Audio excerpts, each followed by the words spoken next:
इतिहास है तो बलकरण का भी इतिहास है। इस बात को याद रखिएगा, इस बात को याद रखिएगा कि ये भारत है जहाँ राम प्रसाद बिस्मिल और अशफाक उल्लाह खान, एक पंडित और एक खान मिलकर इस देश की आजादी के लिए जान दिया था। की तमन्ना और हमारे दिल में है, देखना है जो बिना बाज में आखिर। याद रखिएगा कि आपकी तमाम खरीदी हुई मीडिया, आपके तमाम ईडी और सीडी, आपको जितना जोर लगाना है लगा लीजिए, लेकिन अगर इस देश का गृह मंत्री ये कहेगा, परिवारवाद पे भाषण देगा, तो किसी चौक चौराहे पे खड़ा होकर उसका गिरेबान पकड़ के पूछेंगे अगर कांग्रेस परिवारवादी है तो तुम बताओ कि तुम्हारा बेटा बीसीसीआई का सेक्रेटरी कैसे बना है, कौन सा एग्जाम दे? ये बताओ इस देश के भीतर क्या हो रहा है? क्यों हर मिनट किसी महिला के साथ अत्याचार हो रहा है? क्यों हर मिनट किसी दलित के साथ अत्याचार हो रहा है? क्यों हर मिनट इस देश के पिछड़ों का अधिकार छीना जा रहा है? क्यों हर मिनट इस देश के भीतर किसान आत्महत्या कर रहे हैं? क्यों इस देश के भीतर हर मिनट कोई जवान आत्महत्या कर रहा है? इस सवाल का जवाब तुमको देना पड़ेगा। तुमको जितनी ताकत लगानी है अपनी झूठ की ताकत लगा लो, लेकिन याद रखना बादल कितना भी घना क्यों ना हो, सूरज को चमकने से रोक नहीं सकता है। सूरज चमकेगा तो सूरज चमकेगा, आसपास चमकेगा तो रोक नहीं सकते। इस बात को याद रखना। आज हमारे देश की स्थिति ये है कि जो सच बोले उसको ये बदनाम करने की कोशिश करते हैं। क्यों राहुल गांधी को ये उल्टा पुल्टा बोलते हैं? करोड़ों रुपया खर्च किया है उस आदमी का चरित्र बिगाड़ने के लिए। क्यों? क्योंकि उनके द्वारा उठाए गए सवाल का जवाब हमारे पास नहीं है। याद कीजिए राहुल गांधी ने क्या कहा था। राहुल गांधी ने कहा था कि ये गलत जीएसटी लागू करेंगे, इससे देश के जो छोटे व्यापारी हैं, जो छोटे दुकानदार हैं, जो छोटे उद्योग धंधे करने वाले लोग भी तबाह। राहुल गांधी की बात नहीं सुनी। राहुल गांधी ने कहा कि आप नोटबंदी करेंगे तो इस देश के जो छोटे व्यापारी हैं वो बर्बाद हो जाएंगे, क्योंकि वो नकदी का व्यापार करते हैं, उनका लेन देन नकदी का होता है। जो अड़तीय होते हैं, जो केला लाते हैं, सेब लाते हैं, जो बेचते हैं, खरीदते हैं, जो गोलगप्पे का ठेला लगाता है, जो छोटा दुकान चलाता है, जिसकी किराने की दुकान है, वो नोटबंदी से तबाह हो जाएगा। इन्होंने राहुल गांधी की बात नहीं सुनी।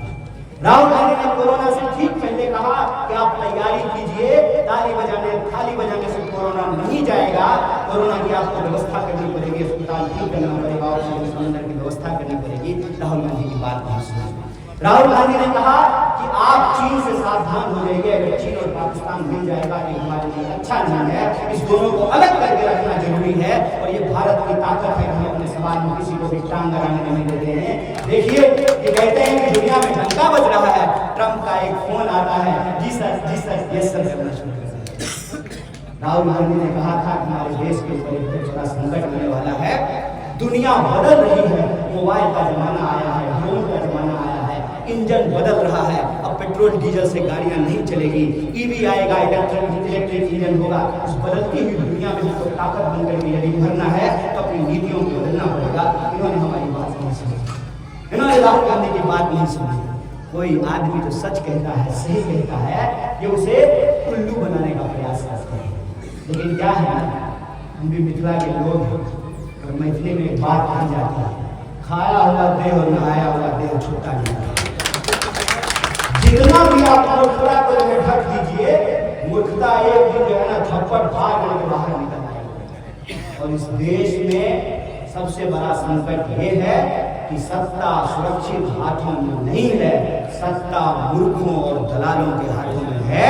इसलिए देश को बचाना है तो देश की जनता को ये संकल्प लेना पड़ेगा। और संकल्प ये है कि हमको वैज्ञानिक आधार पर चीजों को करना पड़ेगा। क्यों हम जाति जनगणना का प्रश्न उठा रहे हैं? जाति जनगणना का प्रश्न इसलिए उठा रहे हैं कि अगर आप घर में खाना बनाते हैं तो पहले गिनते हैं कि घर में कितने लोग हैं। 4 लोग हैं तो 4 लोगों का खाना बनाएंगे, 3 लोग होंगे तो 3 लोगों का खाना बनाएंगे। घर में है जहाँ 2 लोग तो खाना 30 लोगों का तो नहीं बनाएंगे। जाति जनगणना इसलिए जरूरी है कि आज हर चीज में डेटा की जरूरत होती है। अभी देखिए ना, अभी चुनाव आएगा, जितने प्रत्याशी हैं सब अपना अपना बायोडाटा लेकर के आएंगे और जो जिस जाति का होगा सबसे पहले यही बताएगा। जानते हैं यहाँ पे 35,000 मुस्लिम हैं, जानते हैं यहाँ पे इतना अति पिछड़ा है, यहाँ पे इतना ज्यादा है, यहाँ पे इतना ब्राह्मण है, सब डेटा लेगा। भाई साहब, कौन सी ऐसी चीज में जिसमें डेटा की जरूरत नहीं होती है? तो चुनाव लड़ने के लिए डेटा की जरूरत है, हर चीज के लिए वोट करने के लिए डेटा की जरूरत है। गांव में जितना लोग होगा उतना मनी चावल लड़ेंगे।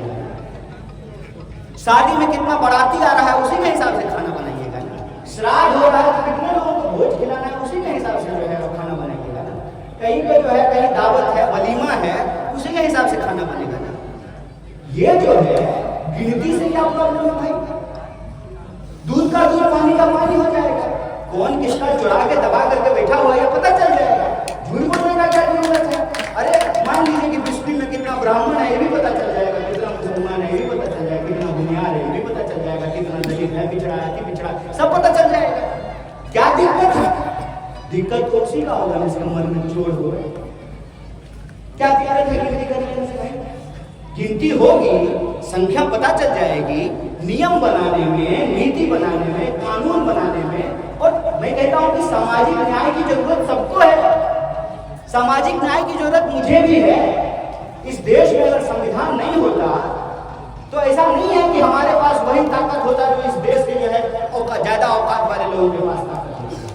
अरे हमारा बाप जो है साइकिल से चलता है और जिसका पास हेलीकॉप्टर से चलता है, जिसका बाप उसका हमारा औकात थोड़ी बराबर होता। ये तो डॉक्टर बाबा साहब भीमराव अम्बेडकर का संविधान है। जितना औकात हेलीकॉप्टर वाले का उतना औकात साइकिल, जितना औकात जो मंदिर जाने की है, जितना औकात जो मस्जिद जाने की है, उतना ही औकात गुरुद्वारा जाने की है और चर्च जाने की है। यह तो संविधान की व्यवस्था है। गिनती करने में क्या दिक्कत है? तो इन्होंने पहले विरोध, राहुल गांधी ने कहा चैलेंज करते हैं, पार्लियामेंट में खड़ा होकर के कहा चैलेंज करते हैं, जितना ताकत है तुम लगा लो, इसी लोकसभा में पास करके दिखाएंगे।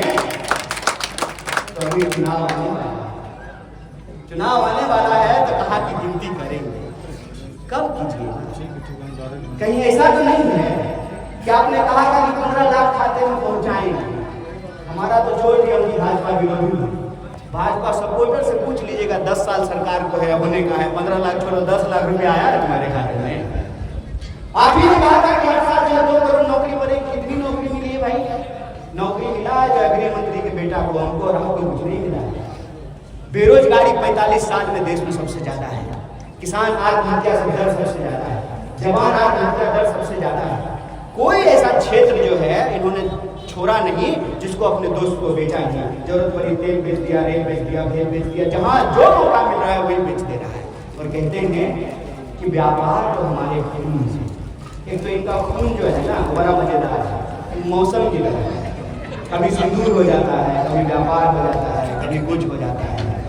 और कभी तो छोड़िए, कभी तो हमको लगता है कि इनके शरीर में खून है ही नहीं, क्योंकि ये नॉन बायोलॉजिकल है ना।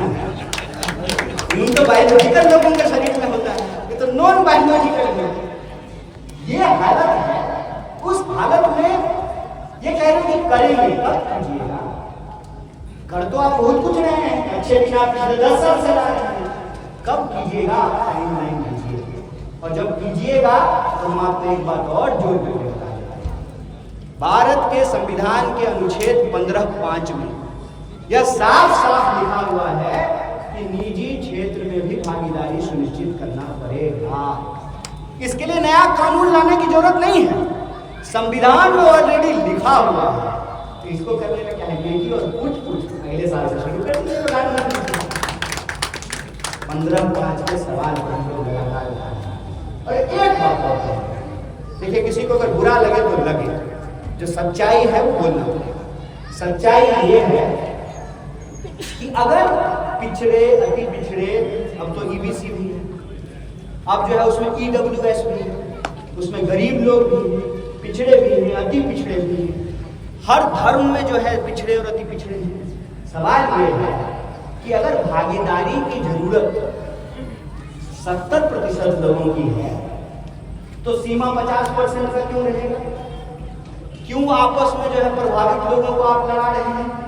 ये तो वही खेल हो गया कि हम जो है 10 रोटी लेकर के हम बैठे और सामने 20 लोग हैं।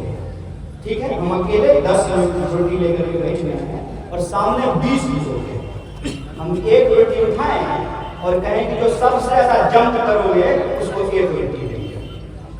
तो हर जंप में एक को तो रोटी मिलेगा, बाकी 19 लोग क्या हो जाएगा? छट जाएगा। लेकिन हमारे पास 9 रोटी बची रहेगी। तो मैं कहता हूं, हे देश की जनता, 5 ट्रिलियन इकोनॉमी में ना आपका हिस्सा कितना है? प्रधानमंत्री 8,500 करोड़ के हवाई जहाज पर घूम रहे हैं, आपकी आमदनी कितनी है? अगर आपको ये बताइए। धन और धरती अगर बटनी ही है तो धन और धरती ईमानदारी से बटेगी। भागीदारी की जरूरत अगर 65% हो तो सीमा 50% की क्यों रहे? 50% की सीमा को हटाया जाए। इस